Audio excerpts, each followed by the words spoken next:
She came into the world with a quiet spirit, a softness that seemed to settle around her like the morning mist on the fields. Her earliest years were filled with warmth, her mother's songs weaving comfort into the walls of their modest home. The lullabies lingered in her memory, even long after her mother's voice had been silenced by illness. She was still very young when death entered her life, snatching away the one figure who had been her anchor. The absence of a mother left a hollow space in her heart, a wound invisible to others but deep enough to shape the path of her childhood. She carried her grief not with loud weeping but with a silence that made her seem older than her years. When the other children played in the dust, she often sat quietly, braiding bits of grass, watching the sky, her eyes reflecting both sadness and strength. Her father, a man of good intentions but with a restless heart, believed that a woman's presence was necessary in the household. He remarried quickly, convincing himself it would bring stability and comfort to his daughter. Yet fate has a way of weaving threads that do not match. The new woman who entered the home carried bitterness in her smile, envy in her eyes, and sharpness in her tongue. With her came a daughter, her stepsister, whose vanity was nurtured like a flame. The girl had grown accustomed to admiration, to seeing her reflection as the center of her worth. From the very first days, tension stirred beneath the roof. The orphan girl, though gentle and without malice, soon discovered that kindness alone did not protect her. She became the target of whispers, complaints, and unreasonable demands.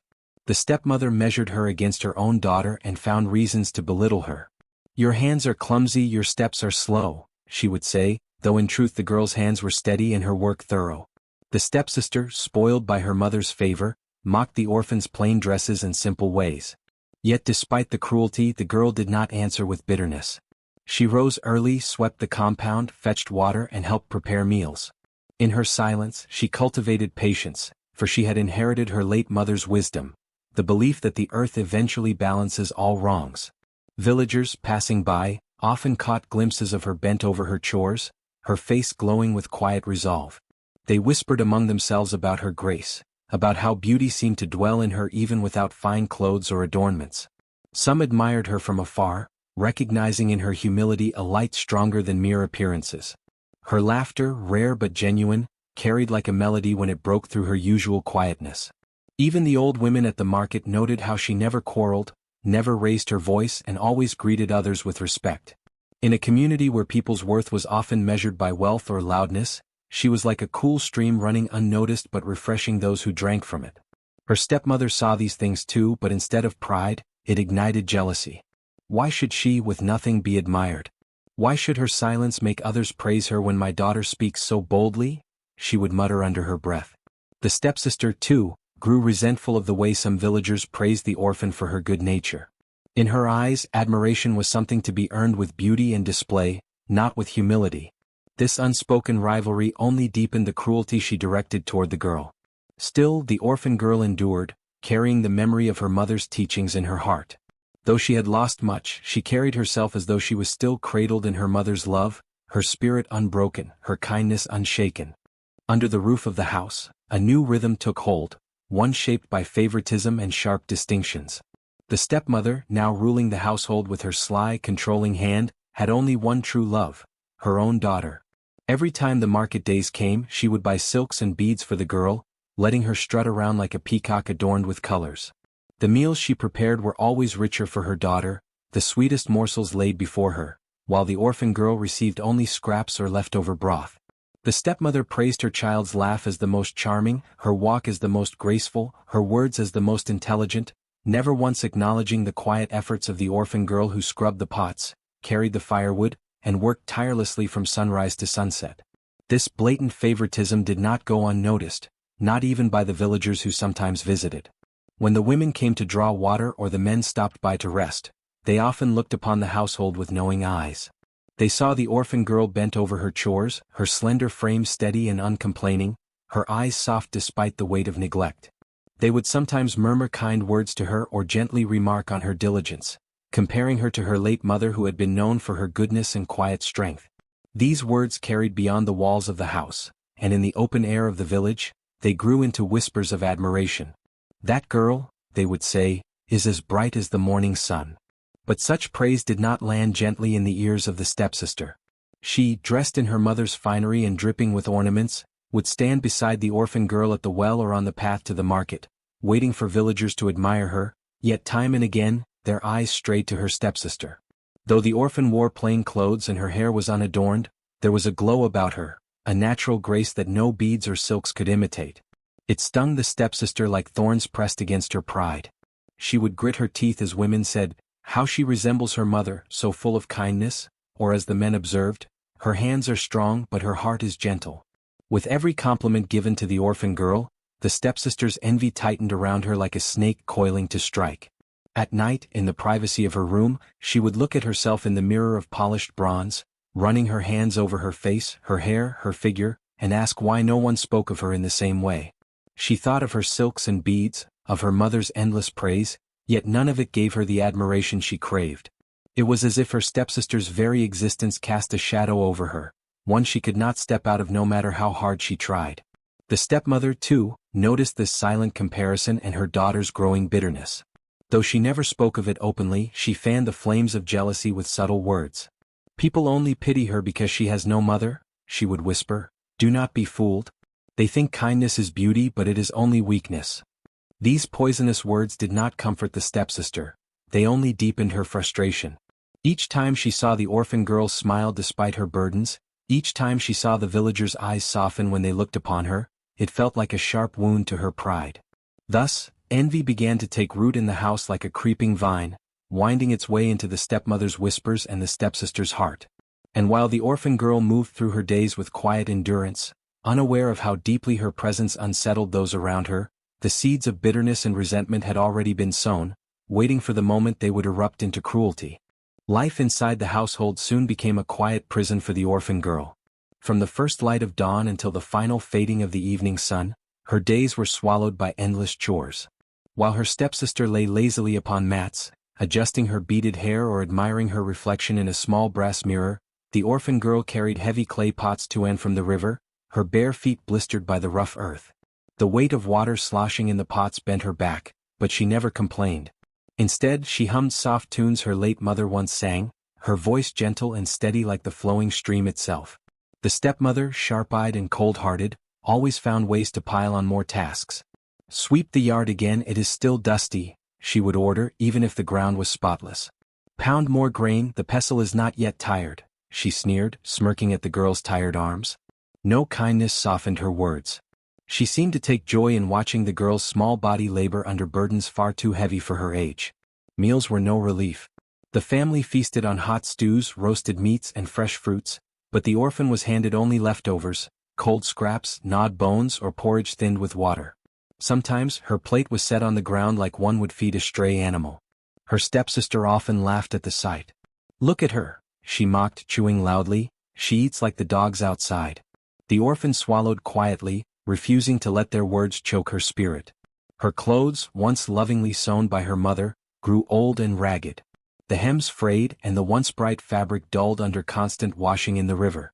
The stepsister, meanwhile, wore the finest wrappers her mother could afford, with colorful beads that clinked when she walked. She often paraded before the orphan girl, twirling and laughing. "No one will look twice at you in those rags," she sneered, her vanity dripping like venom. But it was not only words, cruelty came in actions too. The stepsister would sometimes spill water deliberately on the freshly swept floor just to make the orphan repeat her work. At other times she would hide tools, like the calabash or broom, only to accuse the orphan of being careless. Each time the stepmother's harsh voice echoed, "You useless child. Can you not do even simple things?" And punishment followed, sometimes a beating, sometimes an evening without supper. Though the orphan bore all this in silence, the villagers noticed. They saw her at the river, bent under heavy loads, while her stepsister strolled empty-handed. They saw her clothes, worn thin, while her stepsister sparkled. Some whispered, "How can the widow treat her so?" But others, fearing the sharp tongue of the stepmother, said nothing. Still, admiration for the orphan grew in quiet hearts. They saw her patience, her unbroken gentleness, her willingness to greet even those who mocked her with a smile. Night after night, when the house grew quiet, she sat alone under the stars. She would whisper to her late mother's spirit, asking for strength. "Mama," she murmured, gazing at the moon, "they may give me scraps, but my heart is still full. They may cover me in rags, but my spirit will not wear them." These quiet prayers gave her courage to rise each morning and face another day of scorn. For the stepmother, however, her cruelty was a kind of sport, a way of making sure her own daughter shone brighter in comparison. If the girl is always dirty and tired, no one will praise her, she reasoned, blind to the truth, that hardship was only polishing the orphan's inner light. The harder they tried to crush her spirit, the more radiant her quiet strength became. And so, beneath the roof of her own father's house, the orphan girl became both servant and shadow. Every smile she gave was hard-earned, every laugh stolen from sorrow. Yet even in her suffering, something in her soul glowed, like embers hidden beneath ash, waiting for the day when fate itself would blow upon them and ignite a fire no cruelty could ever extinguish. The night before the festival, the village hummed with excitement. Drums could be heard in the distance, rehearsals of dancers echoing beneath the moonlit sky. The air carried the aroma of roasted yams and spiced meats, as every household prepared for the long-awaited gathering where maidens would stand before the elders and be blessed. For many, it was the chance of a lifetime, the day that decided which maiden would be recognized as the most favored by the ancestors. For the orphan, though she owned no silk dress or jewelry, it was a chance to simply stand among others, to feel seen and counted as a daughter of the land. She had no grand expectations, only the quiet hope of belonging. Her stepsister, however, carried herself with the pride of one already crowned. That evening she sat before a polished calabash filled with water, using it as a mirror. Around her neck gleamed strings of beads. On her wrists, golden bangles clinked softly as she adjusted her garments of bright cloth. She had been preparing for weeks, sewing together the finest attire, rehearsing her steps, and practicing the smile she would wear before the elders. Servants of relatives helped braid her hair with cowrie shells, each lock glistening in the firelight. She looked radiant, yet her heart churned with something darker, the restless shadow of envy. Across the room, her orphan stepsister quietly mended a tear in her only gown. It was a plain, faded piece of cloth, but she worked on it with the same care one might give to royal attire. When she was done, she folded it neatly and set it beside her sleeping mat. Her face carried no bitterness, only the calm acceptance of someone used to little. She did not fight for beads or gold, nor did she complain when denied them. Yet when she smiled to herself, humming a soft lullaby their mother used to sing long ago, that smile pierced the stepsister like a thorn. "Why do you smile?" the stepsister hissed, glaring across the room. The orphan looked up, startled, her fingers still resting on the folded gown. "Because tomorrow will be a day of joy for all maidens. I may not have much, but I am happy to walk with others." The stepsister's lips curled into disdain. "Happy? With rags and an ugly face like yours? Do you think the ancestors will even look at you when I stand there glowing like the sun?" The orphan did not answer. She lowered her gaze, still calm, and resumed humming her lullaby. That quietness, that refusal to fight, stoked the stepsister's fury like dry wood feeding flames. How dare she remain unbroken? How dare she smile when mocked or sing when insulted? The stepmother, watching from her corner, smirked but said nothing. She was oil to the fire, never soothing anger but letting it grow, pleased to see one daughter exalted while the other belittled. When night deepened and the moon rode high above the trees, the stepsister's envy reached its breaking point. She rose from her seat, her gold bangles jangling sharply, and stormed across the room. "You will not walk beside me tomorrow," she spat. "I will not let the elders even glimpse your pitiful face and think we share the same blood." Before the orphan could react, the stepsister lunged. Her long nails, sharpened with care for beauty's sake, slashed across the orphan's cheek.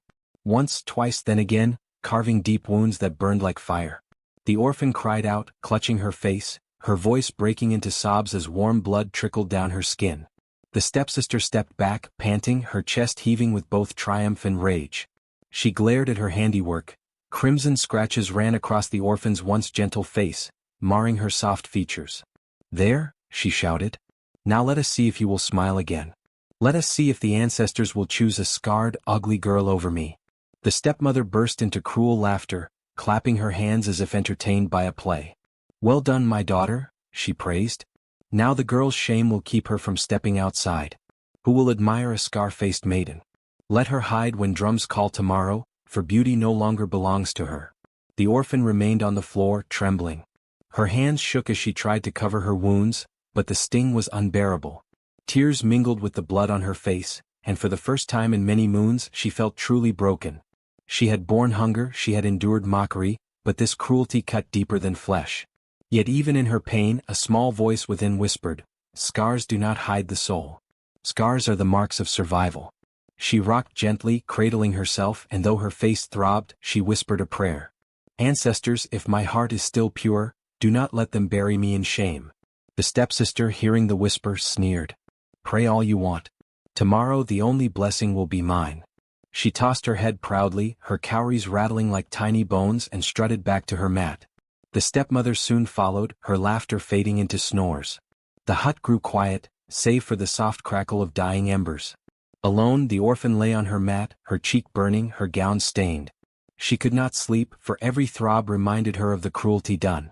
But she refused to let despair fully claim her.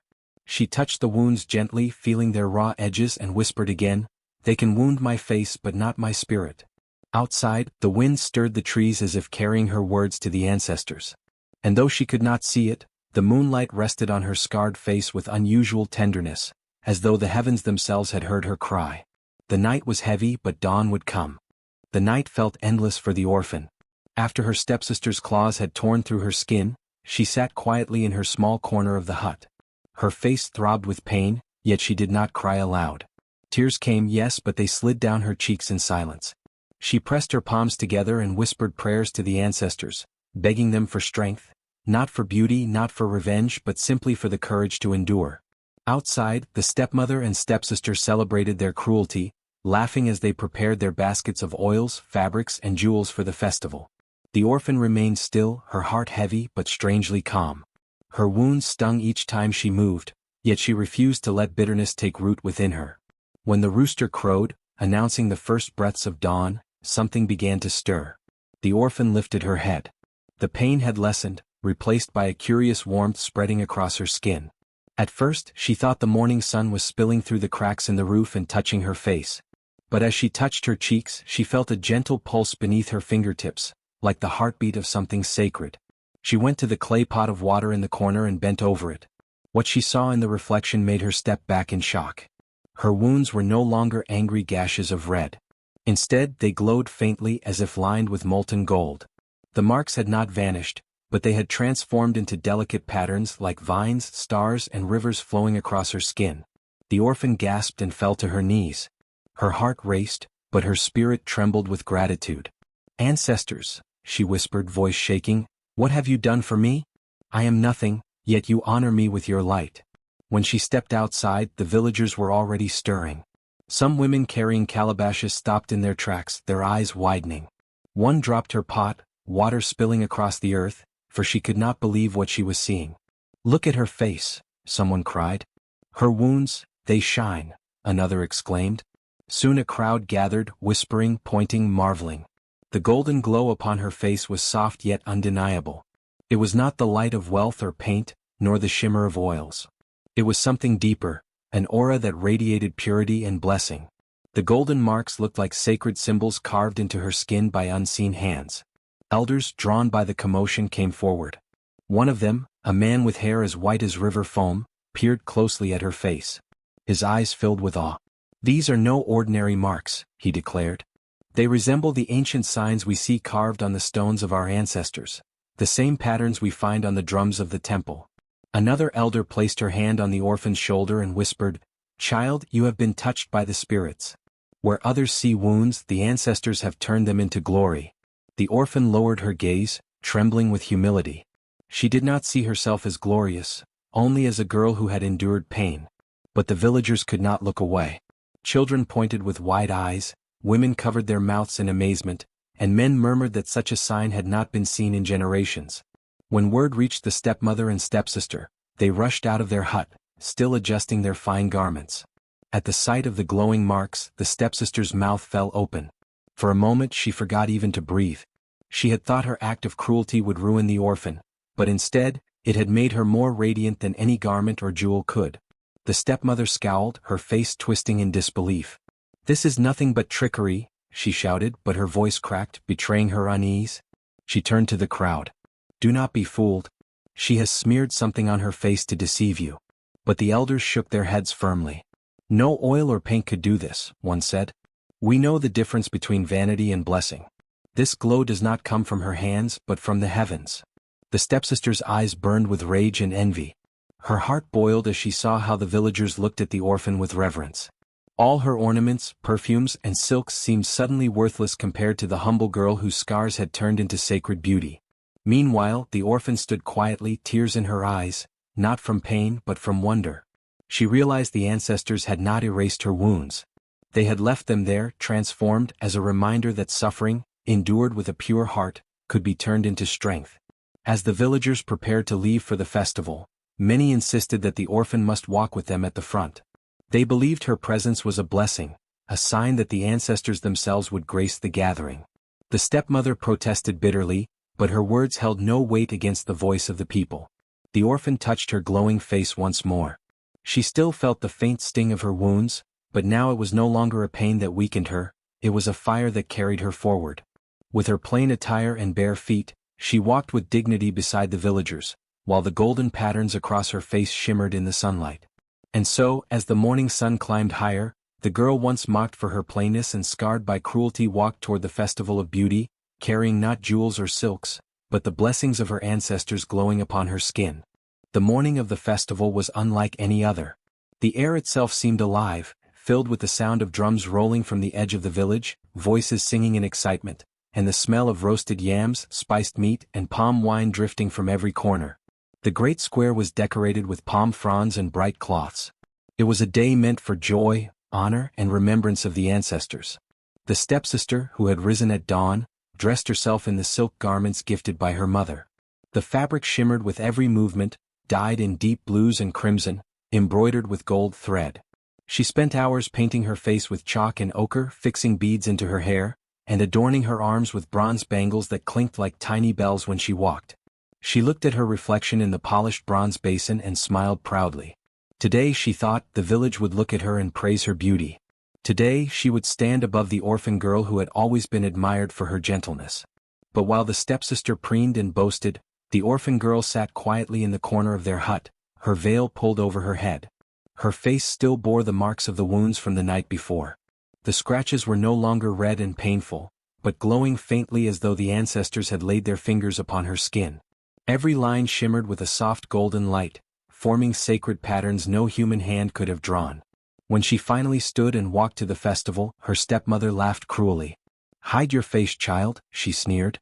"Today no one will want to look upon your scars. Let my daughter shine instead." The orphan bowed her head and said nothing. She walked silently, her bare feet pressing softly against the dust of the village path. Yet those who passed by turned to look. Their eyes widened. Their voices hushed. Mothers pulled their children closer to witness, men stopped in mid-stride, and elders leaned upon their staffs with reverence.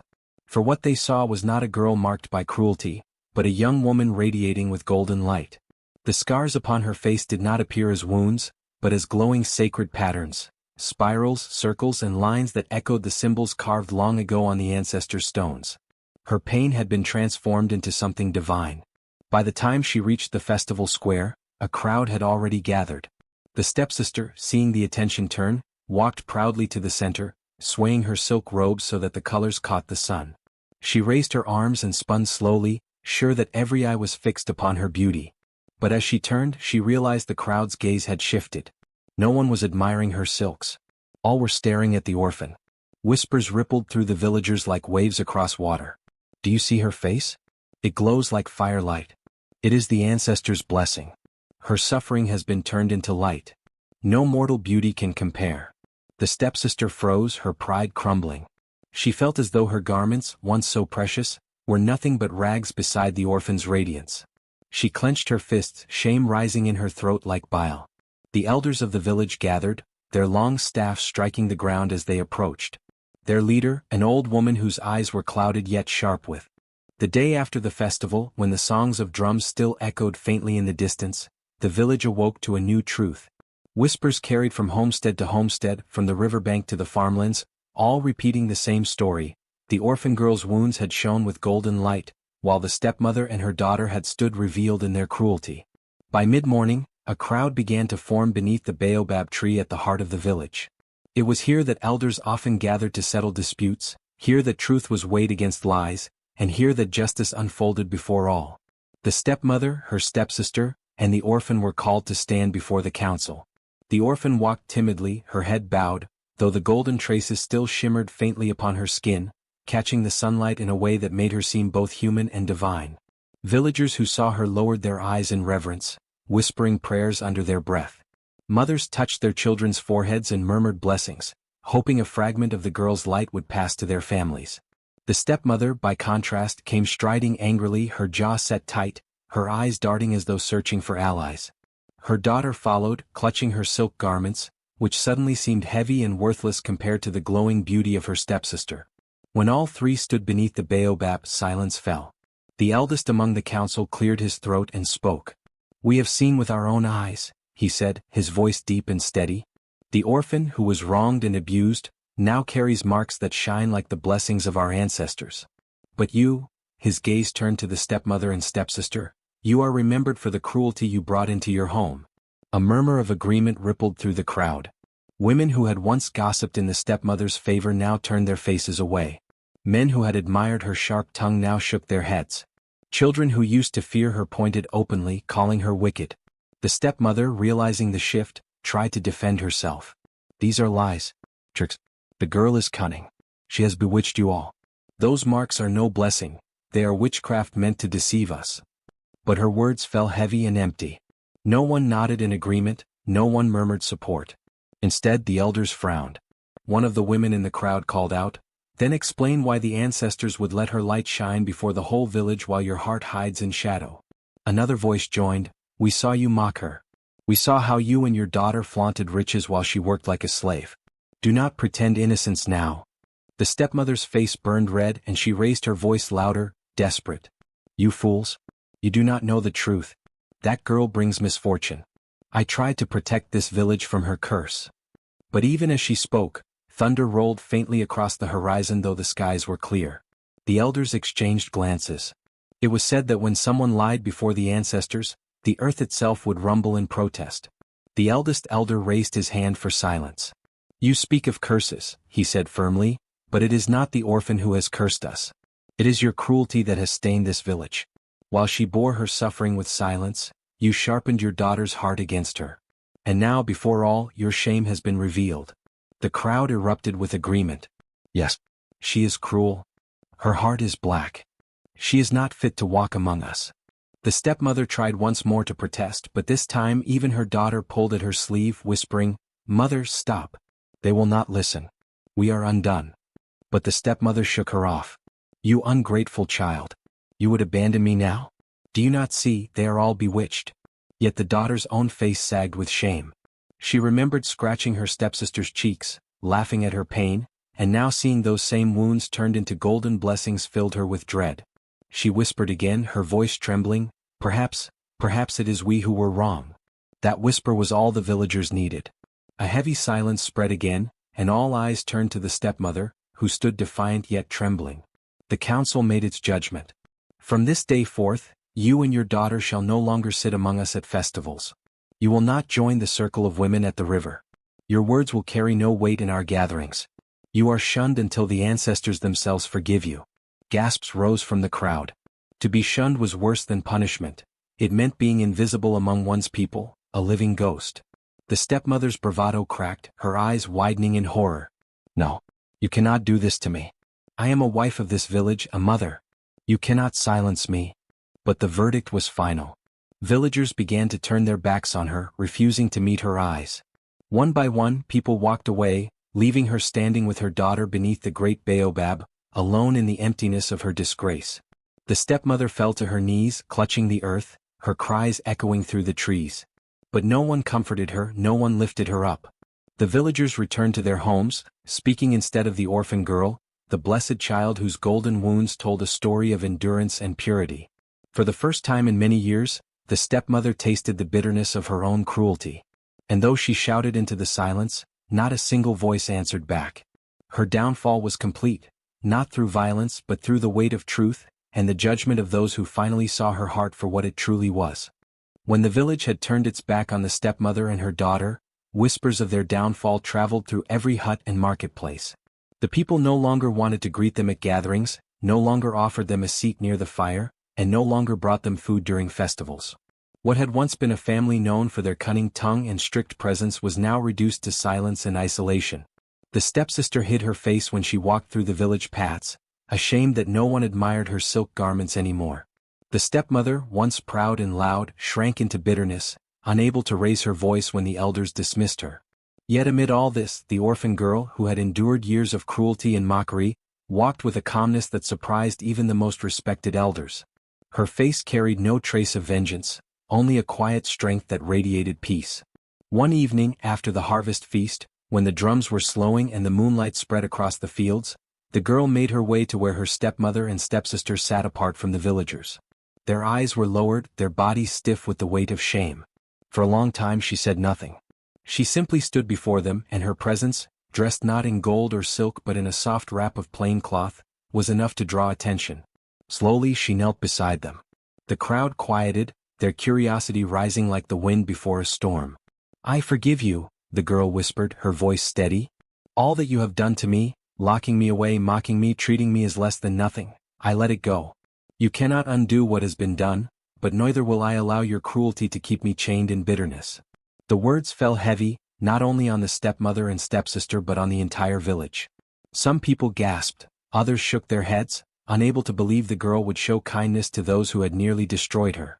But the girl continued, her eyes fixed on the two women who had caused her suffering. "Forgiveness does not mean I forget. It does not mean I trust you as before. But it means I will not let your jealousy poison my heart. I will not return cruelty with cruelty." Her words carried the weight of wisdom, and even the elders leaned forward, listening as though an ancient spirit was speaking through her. The stepmother looked up, her eyes wet with tears for the first time in many years. She opened her mouth to speak, perhaps to defend herself or perhaps to beg for mercy, but no words came. Her stepsister, trembling, clutched her mother's arm and whispered, "How can she forgive us? After all we did?" But the girl's answer came without hesitation. "Because forgiveness is stronger than revenge. To hurt you back would make me no different from you. To forgive you makes me free." That night the village learned a new lesson. Around the fires they sang songs of not just endurance but also mercy. Children asked their parents why the girl had not sought revenge, and the parents answered, "Because she is guided by the spirits of wisdom. Her heart is stronger than anger." Elders repeated her words, telling the people that true strength is not measured by wealth or beauty, but by the ability to rise above hatred. The girl became more than a symbol of survival, she became a teacher of compassion. And yet, within her heart, she carried a quiet reminder. She had forgiven her stepmother and stepsister, but she had not erased the lesson their cruelty had taught her. Jealousy, she knew, was a seed that could grow into chains if allowed to take root. She remembered every cold night she had spent alone, every meal she had been denied, every cruel word that had tried to break her spirit. These memories she kept, not with bitterness, but as warnings, like fire that burns yet gives light. She told herself, "I forgive but I will not forget. I will watch carefully, for jealousy hides in the shadows, waiting to rise again." Over time, the stepmother and stepsister learned to live with their shame. No matter how many times they tried to speak, no one in the village trusted their words. The orphan girl, however, carried herself with dignity, treating them without cruelty but also without closeness. She gave them food when they were hungry, but she no longer sought their approval. She greeted them when she passed by, but she no longer asked for their care. In this way she showed the village that forgiveness did not mean weakness. It meant power, the power to choose peace over vengeance, to free oneself from the chains of the past without denying the truth of it. The villagers continued to honor her, not because of her golden glow, but because of her heart. And long after the songs of her endurance had been sung, the story of her forgiveness became the tale parents told their children by the fire. A lesson that the cruel may lose everything, but the one who forgives carries a light that cannot be dimmed. And though the girl forgave, she kept in her spirit the eternal truth, that jealousy destroys, and to guard against it is as important as to forgive it. The story of the orphan girl spread across the village like ripples in a pond after a stone is cast. Her survival, her grace in suffering, and her rise in honor made the villagers pause and look at themselves with new eyes. Around evening fires, they whispered about her story, recalling details they had once ignored. "Did we not see how she was treated?" one woman murmured as she roasted maize. "Did we not notice her torn clothes and weary eyes?" another answered, guilt lining her voice. For the first time, many realized they had been silent witnesses to cruelty. Their silence had allowed her suffering to grow. Some elders sat together beneath the great baobab tree, reflecting on the girl's strength. "She has endured what no child should ever endure," one said thoughtfully. Yet she carries herself with more dignity than those who wronged her. Others nodded, acknowledging that they too had once dismissed her, thinking her plight unworthy of their intervention. It was easier to say, "That is her family matter," than to stand against cruelty. But now they saw how their inaction made them complicit. Mothers began holding their children closer. They whispered prayers at night, asking the ancestors to forgive them for any harsh word or neglectful act. Fathers, too, found themselves thinking of orphans and widows who had been overlooked. Many realized that the way a community treated its weakest members revealed its true spirit. And so, slowly, a quiet change began to stir in the village's heart. Children especially were touched by the orphan girl's story. They saw her walking with her head held high, no longer burdened by shame or hunger. Her eyes glowed not with bitterness but with peace. Some of the younger ones followed her around, asking her to tell them stories of her life. She would smile and say, "What matters is not what was done to me but what I chose to become." Her words sank deep, planting seeds of compassion in the next generation. The stepmother and stepsister, however, lived in a very different reality. Wherever they went, eyes turned away. No one greeted them with warmth. At market, women refused to bargain with them, and men who once shared gossip beside them now walked past in silence. At communal feasts, their presence drew uneasy murmurs, until eventually they stopped attending altogether. Isolation clung to them like a shadow.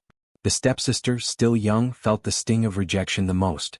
She had once walked with pride, flaunting her ornaments and mocking her orphaned sister. But now no one admired her braids or her jewelry. Children avoided her, and the women she used to laugh with shook their heads whenever she passed. At first, shame turned her bitter. She muttered to herself at night, blaming her mother for leading her into cruelty. Yet as the seasons passed, bitterness gave way to something else. One evening she found herself at the edge of the village, watching the orphan girl, now honored and respected, distribute food to hungry children. She saw how the girl's laughter rang freely, how her hands gave without hesitation.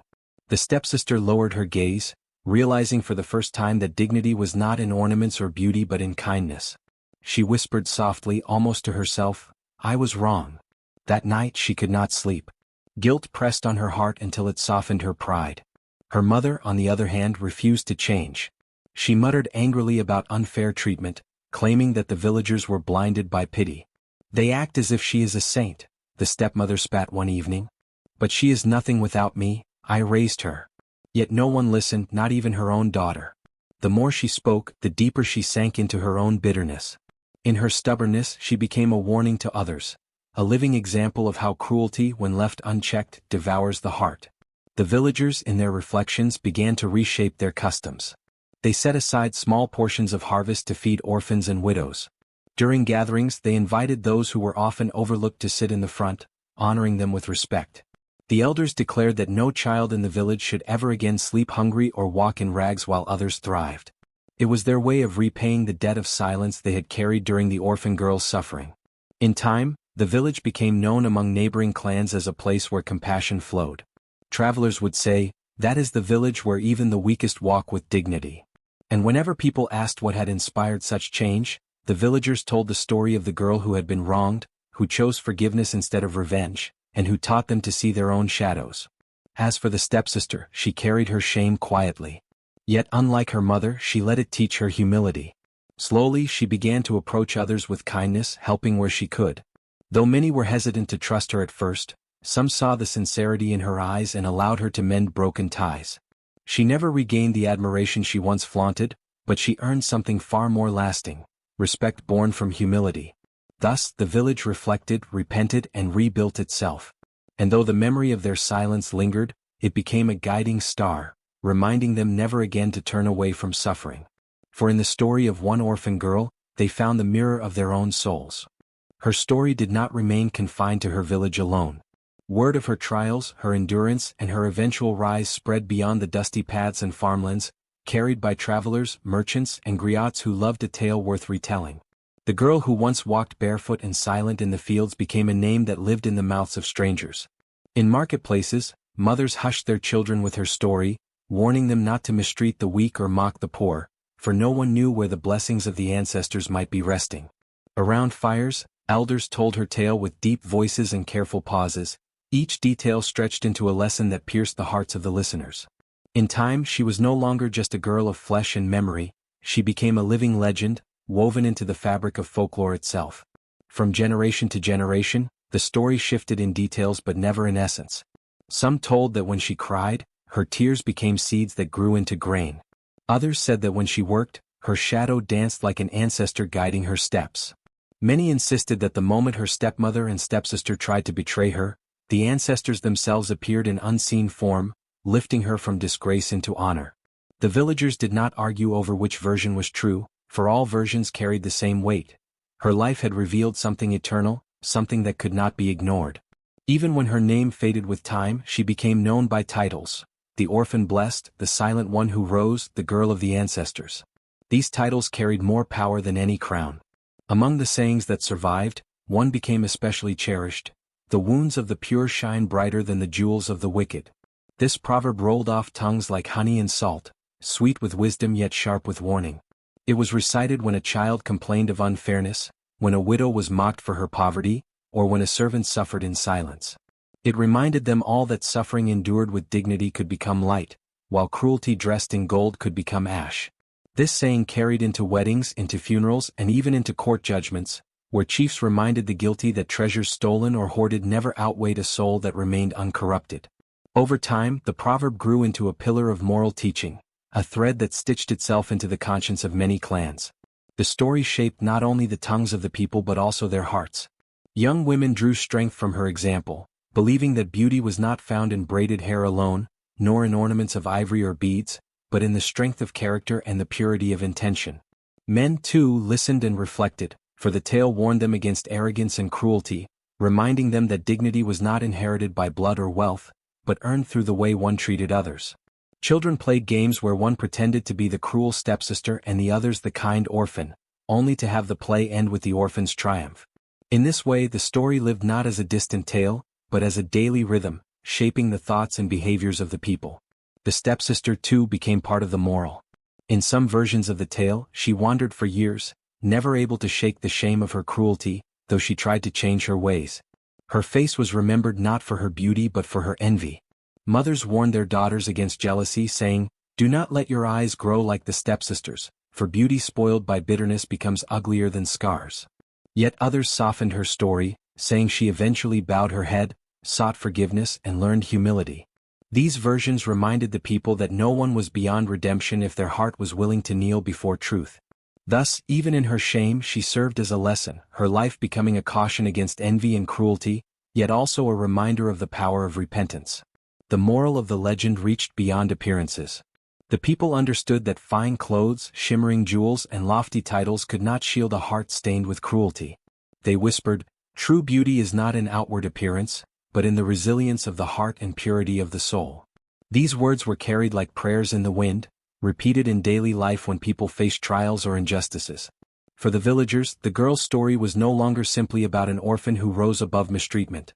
It was about the nature of life itself, how suffering could purify, how humility could elevate, and how the unseen blessings of the ancestors chose their resting places wisely.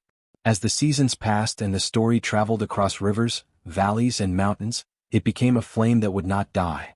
Griots added rhythm to it, drummers echoed its lessons in beats, and dancers portrayed its scenes with gestures of sorrow and triumph.